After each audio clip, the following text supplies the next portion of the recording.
This is the new 2017 Toyota LandCruiser 200 Series GXL, and I'm currently fighting my way to the CarAdvice office. And while I'm doing that, I'm thinking to myself, why would you buy one of these?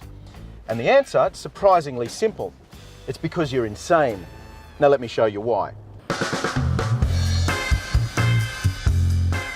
If you're driving these around the city, as most people who buy them do, they're a complete pain in the neck. Firstly, it's absolutely massive. And secondly, it's arguable, but a B-double has a slightly better turning circle, which makes the simple act of reverse parking a lot more complex than it otherwise would be in a more sensible vehicle.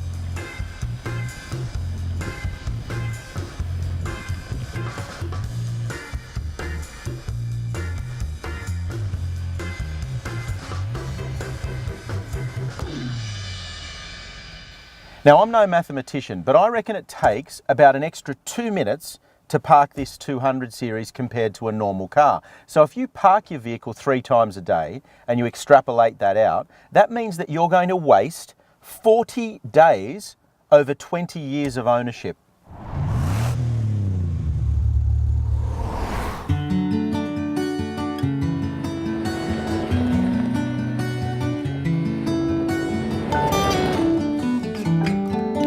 "40 days. Now, think about that for a second. 40 days. There are plenty of health warnings about how many days you lose off your life when you smoke too many cigarettes or you drink too much alcohol, but I haven't seen any health warnings yet about how many days you lose when you spend time trying to park one of these in the city. Now, forget all that silliness for the moment though. None of those parking headaches or those hassles around town will matter when you're out here where we are now.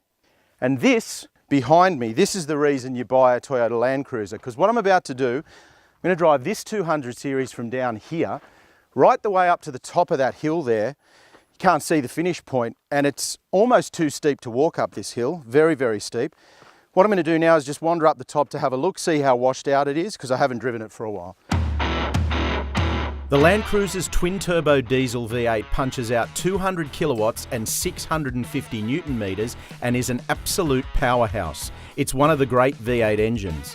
The key is how easily it generates that power and torque. You also get diff locks, proper low range, an excellent 6-speed automatic gearbox, and heaps of ground clearance. In other words, real off-road capability.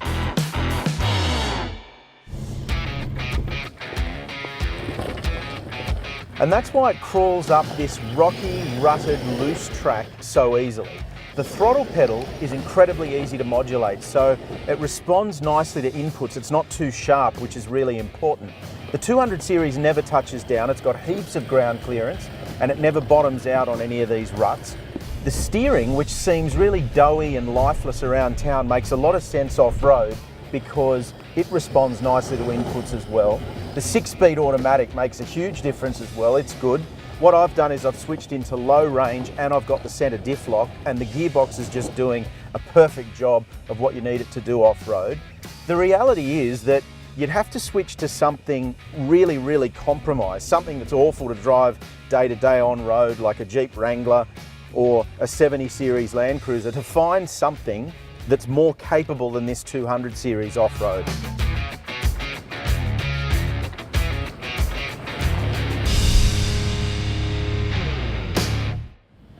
Corrugated dirt roads, they're such joy, so comfortable.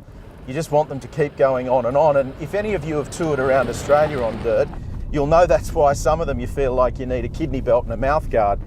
The good news though is that the cabin of the 200 series remains composed and quiet, and it soaks up these corrugations really, really effortlessly. So it feels really, really impressive no matter how bad the surface is below the tyres. Now, I have to make the point here, it's not going to feel as comfortable as being chauffeur driven around town in a limousine, but it's about as good as you're going to get off-road.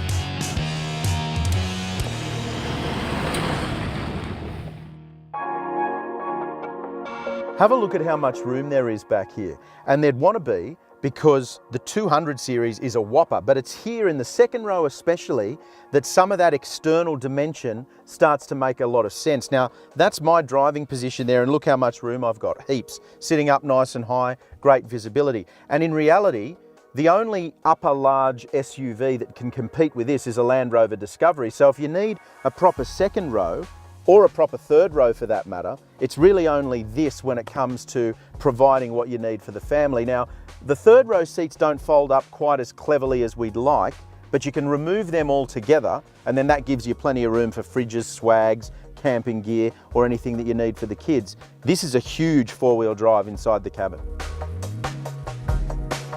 And in fact many of the CarAdvice team have criticised the 200 series in the past, particularly given how expensive it is, and this GXL is the better part of 90 grand in case you were wondering.